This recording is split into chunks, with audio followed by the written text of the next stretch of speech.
this video is sponsored by Lively.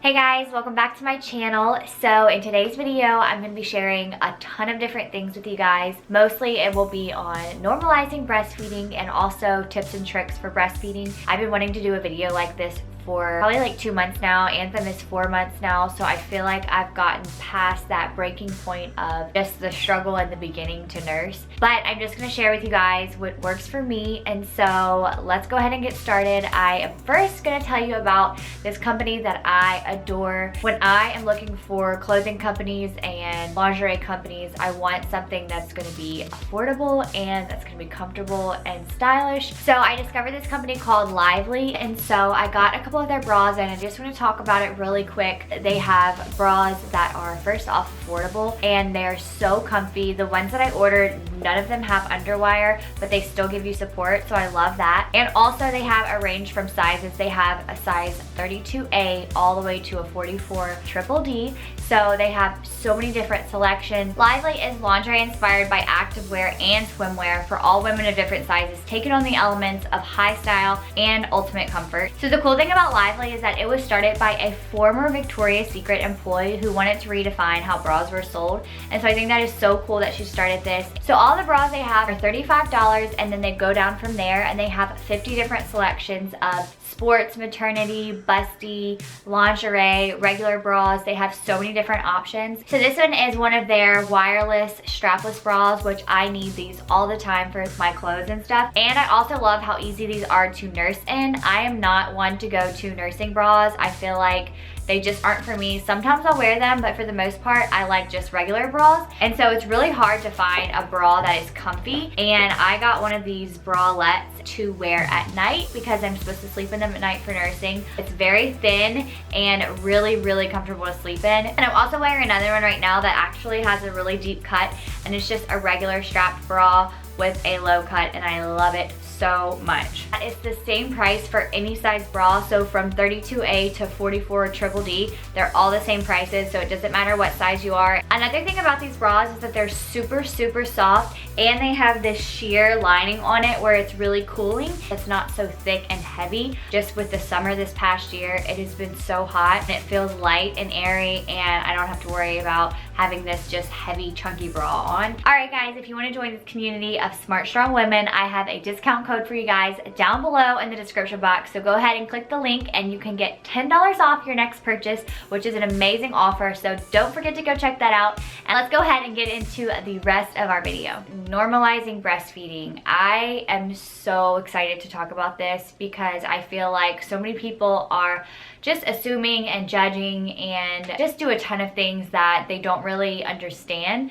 And so I just want to bring awareness to this and let people know how it really is for a mom, or how it is for me at least. And I feel like a lot of moms will agree with me. Breastfeeding is not all fun and games, and it is not easy. And I think a lot of people make it out to be this beautiful, easy thing that's not a lot of hard work and whatever, and it doesn't hurt, it's not painful, it's just the best thing ever. And honestly, it is beautiful and it is so good for your baby, but it is so hard. And I think the beginning, the first 2 months is definitely the hardest. So if people are telling you, oh, it's a breeze, you can do it, you can do it, but just prepare yourself for the journey ahead. I didn't know a lot of things about breastfeeding that I thought I knew, and so when I got into it, it was so much worse than I expected. I feel like I didn't get the knowledge and education I needed before I started breastfeeding, and so I literally had to learn the hard way with a lot of things. Another thing is that you definitely need support. I have the most amazing support team, which is basically my family. So most of my family breastfed, so it just kind of came natural as like, am I gonna do it or not? I really didn't see it as an option because I was like, my whole family did it, so I'm just gonna go ahead and do it like they did. So that was a lot easier. Knowing that they've already done it and I could ask questions if I needed to along the way. So if you have a family who doesn't support it and they don't really do it and you're just unfamiliar, I would definitely get a support team from friends or other people who do breastfeed, because you're gonna need a team of people for hard nights, for questions, and just a lot of stuff. So definitely have people on your side for breastfeeding. Another thing is that you have to get through the hard days because it's so worth it in the end once you get to that easy phase. I feel like there's so many different phases in breastfeeding, and I feel like that first phase is just miserable, and you just have to look past that because it gets so easy afterwards. I'm gonna start from the beginning of my breastfeeding journey from day one, the second I had her, and then from there I'm just gonna go up until 4 months of what I've done, what I've used, what I haven't used, what worked, what didn't work. I did not have any leakage or milk before I was pregnant. Some people go ahead and start leaking ahead of time, and so when they have their baby, they have more of a flow, and I didn't have any of that. So when I first had her, I just had colostrum, which is like this special stuff for the baby, for the nutrients. It helps with their immune system and when they're first born to fight off different bacteria and germs. And so it's this like special stuff, and it's kind of like clearish yellowy looking, so it just comes before the milk. It's like an average of 3 days that your colostrum is coming in, and then after that your milk comes in. But I literally just had a few drops of colostrum coming out at a time. The baby's stomachs are so small, so they really don't need a whole lot to begin with, but she just wanted to eat all the time, and they have this thing called cluster feeding where the first 24 to 48 hours they literally want to eat every 30 minutes. Prepare your nipples for breastfeeding. It is just so painful. Like nothing's ever really touched that area, so when you have a baby like sucking that, it's so painful. It starts to blister and all of that kind of stuff when they start cluster feeding. So the beginning, the first week is just so hard because it's excruciating pain. I was bleeding right there, I was blistering, so every time she ate it was like horrible pain. And so I don't want to scare anybody, but that's just the reality of it. It really hurts. Some people may have it a little bit better, but my experience was really bad. They literally, when they're newborns, they want to eat constantly. Obviously you don't really need a pump in the hospital because you shouldn't have that much milk coming in. Tips for after the first week of birth: I would definitely suggest when your milk comes in to start pumping probably 4 times, 5 times a day, because the babies do not eat very much throughout the day or night. They're only getting the tiniest bit of milk. They're probably not even getting an ounce, sometimes maybe an ounce. And so you have all of this milk that is coming in and they're not eating enough, so you have to empty your breast. There's something called mastitis, which I almost got, and it's when your milk ducts are clogged and then it turns into an infection, and so you may have to go to the hospital. It's like a serious thing, so you definitely want to make sure that you're constantly emptying out your breast after their feedings. So I tried to pump after every feeding. So after she ate, I would go ahead and pump it all out because I didn't want to get, you know, clogged. I want to show you guys this product that I absolutely love, and I would suggest buying this for the beginning stages of nursing. It's called Sunflower Lecithin, and it is from Legendary Milk. First off, if you don't follow them, go follow them on Instagram. They're the best company for nursing and breastfeeding. They have so many different tips, but they also sell pills and all natural products for you to help with your nursing journey. This is for clogged milk ducts, and I took these probably, you can take like 2 to 3 a day, and I took these a lot in the beginning because it would just get so clogged because she couldn't empty me out. And so even after pumping, I would still get clogged through the night. So I took these so much, and it helped really release all the clogged ducts. And so definitely I would suggest getting this for sure. So in the beginning I used the Medela pump, and I loved it. It was super easy to use. I just sat on the couch after every feeding. I put her down and I just hooked up to it and started pumping, and it took about 10 minutes, so it was really easy. In the beginning, you normally don't have a problem with milk supply. You normally have way more milk supply than you need, and so having that mindset of like, oh my gosh, I have so much milk, it's such a great thing, that's amazing. But what's to come after that, this is what I experienced. What's to come after that is lower milk supply. So once you have all of your milk coming in from right when they're born, you'll have great milk for like a month or 2, and then your milk will start to slow down because it'll start to adjust to how often the baby feeds and how much they're eating.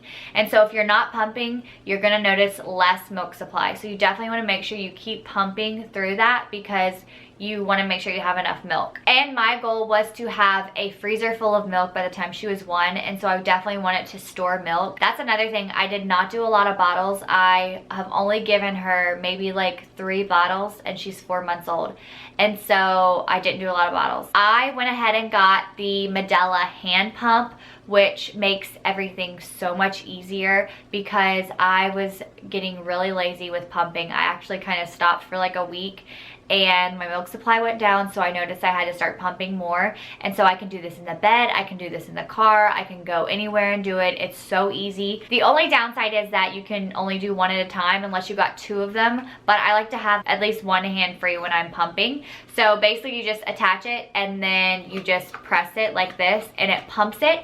And another thing I like about this is you can control how fast it's going and how slow it's going. She's 4 months old and I still use this daily. This is what I use for my pumping as of now, and so I'll probably end up using this all the way until she's a year old. So I just manually pump. Okay, so if you're not a fan of pumping, this is something that you have to have for your nursing journey. This is called the Haka, which I get lazy all the time with pumping and nursing. So if you're lazy, you definitely need this. So what this does is attach to your breast, and then while you're feeding them on one side, when you have your milk let down and you start feeding her, you can hook this up to the other breast, and what it will do is get all of that extra milk that's on this side and it'll release it and it'll go into this.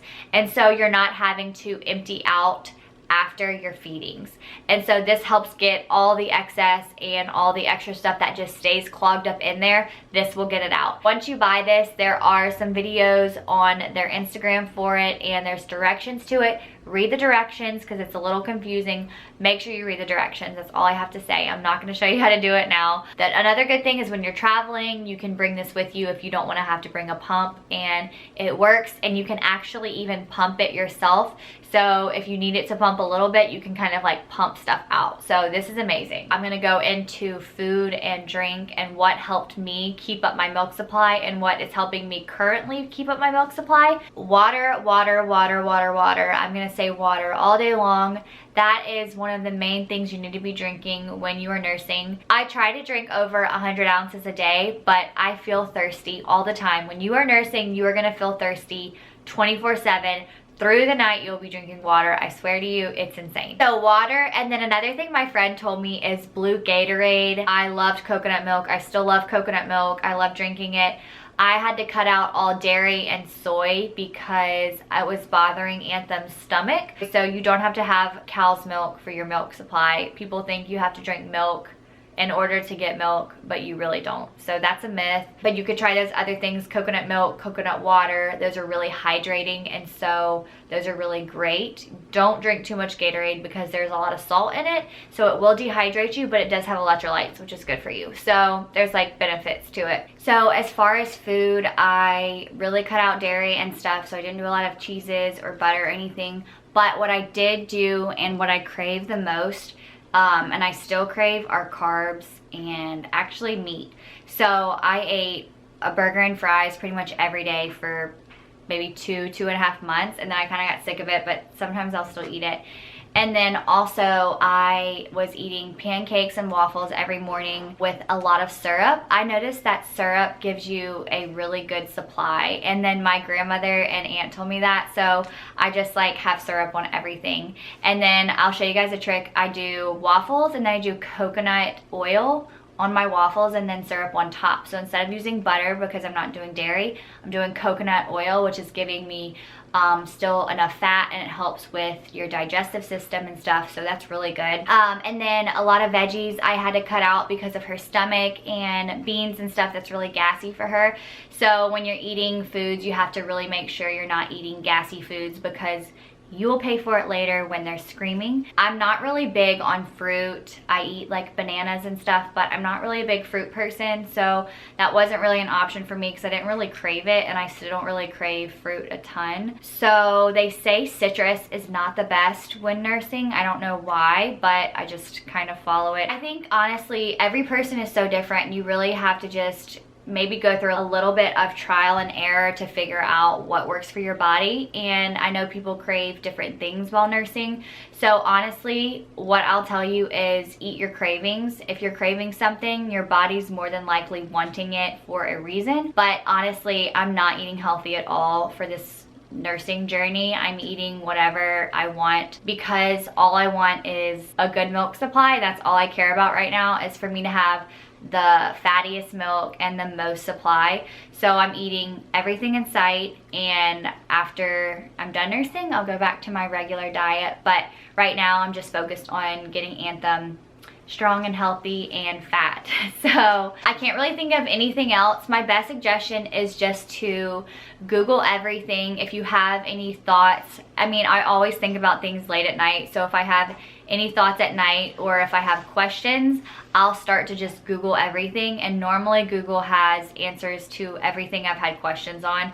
And they also have home remedies for anything. So if you have any questions about that, just Google it. And that's what I did, and that's how I learned a lot. That's all I can think about for right now. This video would literally be 2 hours long if I shared everything that I know about it. Don't forget to comment on my Instagram, because YouTube's crazy and you can't comment right now. So comment if you have any questions, and I love you guys all so much. I hope you enjoyed this video. Don't forget to like and subscribe to my channel, and I will see you guys in my next video. Love you all, and I hope you enjoyed this.